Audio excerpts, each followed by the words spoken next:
இதுக்கான வீடியோவில் என்ன நடக்குதுன்னு சொல்லிட்டு பார்க்கலாம். வீடியோக்குள்ளே போகிறதுக்கு முன்னாடி நம்ம சேனலில் லைக் அண்ட் சப்ஸ்கிரைப் பண்ணி சப்போர்ட் பண்ணுங்கள். வீடியோ வந்துட்டு நல்லாவே இருக்குது. ஃபஸ்ட்டு சீனில் வந்துட்டு கார்த்தி மகேஷ் மாயாவை பற்றின எல்லா உண்மையும் உங்கள் மாமா கிட்டே சொல்ல அதை கேட்டு அவர் ஷாக் ஆயிடுறாரு. என்ன மாப்பிள்ள இவ்வளோ நடந்திருக்கா, இப்போ உடனே போய் சாமுண்டி சரிக்கிட்ட அவங்க 2 பேரோட ரகசியத்தை நம்ம வந்துட்டு சொல்லியே ஆகணும், இல்லாட்டினா என் பிள்ளையோட வாழ்க்கை அவ்வளோதான் பாலாயிடும், வாங்க என்ன பார்த்துட்டு இருக்கீங்க உடனே போய் சொல்லுவோம் அப்படின்னு சொல்ல, மாமா ரொம்ப அவசரப்படாதீங்க, நம்மக்கிட்ட சாலிடான எவிடன்ஸ் இல்லை, அந்த எவிடன்ஸ் இருந்தால் தானே நம்ம போய் இவங்க தப்பு பண்ணாங்கன்னு சொல்ல முடியும். அது மட்டும் இல்லாமல் விஷத்தை குடிச்சு அது வேற வீட்டில் இருக்கவங்க எல்லாத்தையும் நம்ப வச்சிருக்கு, அத்தை வேற நம்பிட்டாங்க, இதுக்கு மேலே நம்ம பொய்யா பழி போகிறோன்னு சொல்ல மாட்டாங்களா, அதனால தான் சொல்கிறேன்.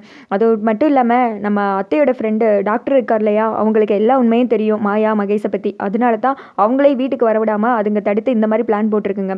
அவங்களுக்கு இன்னும் கொஞ்சம் நல்ல கண்கிட்ட பிரிச்சிடுவாங்கல்ல, அதுக்கடுத்து அவங்களே வர வச்சு அத்தை கிட்ட சொல்ல வைப்போம், அதுக்கடுத்து எல்லாருக்கும் உண்மை தெரிஞ்சிடும்ல அப்படின்னு சொல்ல, நீங்கள் சொல்கிறது சரிதான் மாப்பிள்ள, ஆனால் இதில் எவ்வளோ சீக்கிரம் நடக்கணுமோ அவ்வளோ சீக்கிரம் நடக்கணும். அதுங்க 2 பேரையும் பார்த்தாலே எனக்கு கடுப்பாக வருது. எவ்வளோ நாள் எப்படியெல்லாம் நம்ம குடும்பத்தை ஏமாற்றிட்டு இருந்திருக்காங்க, நம்மளும் அது தெரியாமல் அவங்கள நம்பிட்டு இருந்திருக்கோம், நானும் அப்பாவின்னு நினச்சிட்டேனே அப்படின்னு சொல்லாமா. எனக்கு என்னமோ சிலம்ப சொல்கிறதா சரின்னு படுது. நம்மக்கிட்ட ஆதாரம் இருக்கணும், ஆதாரத்தோட போய் அத்தைக்கிட்ட அந்த வெள்ளப்பிங்கான மாட்ட வைக்கணும், அந்த வெள்ளப்பிங்கான ஒரே அடி அதோடு எந்திக்க விடாமல் பண்ணணும். அது மட்டும் இல்லாமல் அது லேசப்பட்ட ஆள் கிடையாது மாமா, சரியான ஒரு கேடி, நம்ம என்ன செஞ்சாலும் அதுலேருந்து எஸ்கேப் ஆகிடும். இப்போ கூட அழுது ட்ராமா பண்ணி எஸ்கேப் ஆகுறதுக்கு வாய்ப்பு இருக்குது அப்படின்னு சொல்ல, சரிங்க மாப்பிள்ள நீங்கள் சொன்ன மாதிரியே பண்ணிடலாம் அப்படின்றாங்க.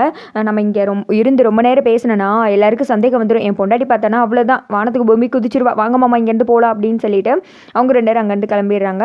போகிற மாமாவை தனியாக வந்துட்டு மயில் கூப்பிட்டு ஒரு இடத்துல வச்சு பேசுகிறாரு. மாமா, இந்த மகேஷை பற்றின எல்லா உண்மையும் அத்தைக்கு சொன்னதுக்கப்புறம் ரேவதிக்கும் மகேஷுக்கும் தான் கல்யாணம் நடக்குதுல்ல, நம்ம ஏன் கார்த்திக்கும் ரேவதிக்கும் கல்யாணம் பண்ணக்கூடாது அப்படின்னு சொல்ல, அதை கேட்டு அவங்க மாமா வந்துட்டு ஒரு மாதிரி முழிக்கிறாரு. என்ன மாப்பிள்ள திடீர்னு இப்படி சொல்கிறீங்க அப்படின்னு கேட்க, ஆமாம் மாமா, நம்ம கார்த்திக்கு என்ன குறைச்சல், எவ்வளோ வசதியான பையன், எப்படியெல்லாம் வந்துட்டு சிட்டியில் இருந்த பையன், அதெல்லாம் விட்டுப்பட்டு இந்த வீட்டுக்கு உங்களுக்காக வந்திருக்கான், இந்த குடும்பத்தை ஒன்று சேர்க்கணும்னு எப்படியெல்லாம் கஷ்டப்பட்டிருக்கான், அது மட்டும் இல்லாமல் நம்ம சின்னத்தை எப்படியெல்லாம் அவனை அவமானப்படுத்தியிருக்காங்க, இல்லை வச்சு நம்ம எல்லாரோட உயிரை காப்பாற்றினது சிலம்பந்தான், செங்க சொல்லையில் வச்சு அத்தையோட உயிரை காப்பாற்றினது சிலம்பந்தான், அது மட்டும் இல்லாமல் காணாம போன கலசத்தை கொண்டு வந்து கொடுத்து நம்ம குடும்ப கௌரவத்தை காப்பாற்றினது சிலம்பந்தான், இப்படி எல்லா வகையிலையும் சிலம்பம் நமக்கு உதவி தான் செஞ்சுருக்கான், அவனுக்கு நீங்கள் என்ன மாமா பண்ண போகிறீங்க சொல்லுங்கள், அப்படி உங்களுக்காகவே இருந்தவனுக்கு என்ன பண்ண போகிறீங்க, அவனே பாவம் பொண்டாட்டி இழந்து இப்போ தனிமரமாக நிற்கிறான் அப்படின்னு சொல்ல, என்ன மாப்பிள்ள சொல்கிறீங்க கல்யாணம் ஆயிடுச்சா அப்படின்னு சொல்ல, ஆமாம் கல்யாணம் ஆகி மனைவி வேற இறந்து போயிட்டாங்க, அவனுக்கு நீங்கள் தான் மாமா உங்கள் பொண்ணை கொடுத்து அவனோட வாழ்க்கையில் சந்தோஷத்தை உண்டு பண்ணணும், யோசித்துக்கோங்க நான் சொல்கிறத சொல்லிட்டேன் அப்படின்னு சொல்லிட்டு மயில் அங்கேருந்து கிளம்பிட,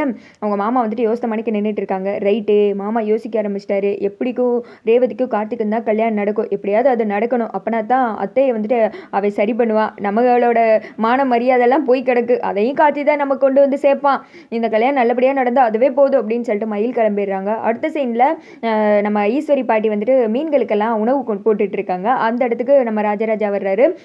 என்னையா திடீர்னு போன் போட்டு அவசரமாக வர சொன்னேன் அப்படின்னு சொல்ல, ஆமாம்மா வந்து ரொம்ப நேரம் ஆயிடுச்சா அப்படின்னு கேட்க, அதெல்லாம் இல்லையா இப்போதான் வந்தேன் அம்மா அப்படின்னு சொல்கிறாங்க.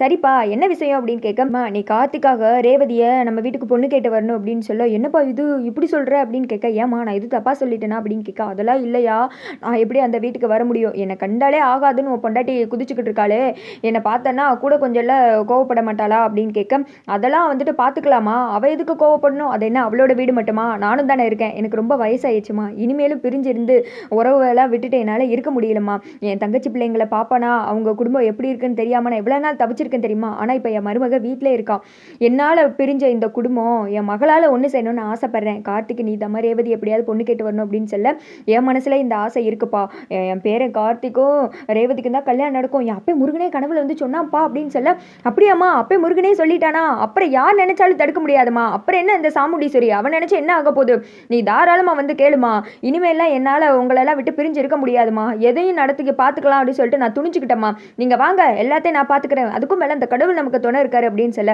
அப்புறம் என்ன ராசா நீயே சொல்லிட்ட, இதுக்கு மேலே இந்த பாட்டி சும்மா இருப்பனா, என் பேரனுக்காக பொங்கி எழுந்து வரமாட்டோம்ல அப்படின்னு சொல்லிட்டு பாட்டி சந்தோஷமாக பேச, அதை பார்த்து ரேவதியோட அப்பா வந்துட்டு சிரிக்கிறாரு. அடுத்து மாயாவும் மகேஷும் தான் காமிச்சிட்டு இருக்காங்க. என்ன யோசிச்சுட்டு இருக்கு அப்படின்னு சொல்ல, ஆமாம் எனக்கு அந்த டிரைவரை பற்றி யோசித்தாலே தலைவலியாக இருக்குது, எப்படியாவது அவனை வெளியில் அனுப்பிச்சி விட்றலான்னு சொல்லிட்டு நம்ம சந்தோஷமாக இருக்கலாம்னு நினச்சா, ஆனால் அந்த சிவனாண்டியவே ஜெயிலுக்குள்ளே அனுப்பிச்சி விட்டானே, அவனை வந்துட்டு லேசப்பட்ட ஆள் நினைக்கவே கூடாது, அவனுக்கு எதிராக எடுக்கிற ஒவ்வொரு முயற்சியுமே வந்துட்டு நம்ம தோற்று போய்கிட்டே இருக்கோம், இனிமேல் வந்துட்டு சாமுண்டீஸ்வரியையும் அவங்க பொண்ணையும் நம்ம கைக்குள்ளே வச்சுக்கணும், அந்த ரேவதி கிட்ட அடிக்கடி அவளை பார்க்கும்போதெல்லாம் அந்த டிரைவரை நினச்சி பயமாக இருக்குது, கல்யாணத்தை நிப்பாட்டிடுவோம் அப்படி இப்படி ஏதாவது ஒன்று சொல்லிக்கிட்டே இருக்கணும், அப்போ தான் மற்றவங்களே வந்துட்டு அந்த டிரைவரை நம்பினாலும் நம்மளை வந்துட்டு ரேவதி முழுசாக நம்புவா, அவங்களே நம்மளை பற்றி போட்டு கொடுத்தாலும் அதை வந்துட்டு ரேவதி நம்ப நம்ப மாட்டா அப்படின்னு சொல்ல, அதெல்லாம் இருக்கட்டும், ஆனால் அந்த டாக்டருக்கு நம்மளை பற்றி நான் முழுசாக தெரிஞ்சும்ல, அதுக்கு என்ன பண்ணுறது அப்படின்னு கேட்க, அவங்களுக்கு இன்னும் கண்டுபிடிக்கிறதுக்கு டயம் இருக்குது, அதுக்குள்ளே எப்படியாவது இந்த கல்யாணத்தை நடத்தி பிடிச்சிருவேன், அப்புறம் என்ன ரேவதியோட சொத்தெல்லாம் உனக்கு தான் அப்படின்னு சொல்ல, எப்படியோப்பா எனக்கு என்னமோ ரேவதியோட சொத்து வந்தால் சரிதான் அப்படின்னு சொல்லிட்டு 2 பேரும் அப்படியே ஒருத்தங்க பார்த்து சிரிச்சுக்கிறாங்க. அது மட்டும் இல்லடா, அந்த பொண்ணை வந்து தத்தெடுக்கணும்னு சொல்கிறாள், அதுக்கு நம்ம பக்கபலமாக இருக்கோம்ல, அதை அடிக்கடி பேசு, அவகிட்ட ஆசையை உண்டு பண்ணு, அந்த குழந்தையை தத்தெடுப்போம், நம்ம நல்ல சந்தோஷமாக வாழ்வோம், அப்படி இப்படி ஏதாவது சொல்லு அப்படின்னு சொல்லிட்டு இதுங்க வந்துட்டு மொரட்ட பிளானை போட்டுக்கிட்டு இருக்காங்க. அடுத்து ஜெயிலில் தான் வந்துட்டு காமிச்சிட்டு இருக்காங்க. அப்படியே கம்பியை நீட்டி சிவனாண்டி உட்காந்துக்கிட்டு இருக்க. வக்கீல் வர்றாங்க.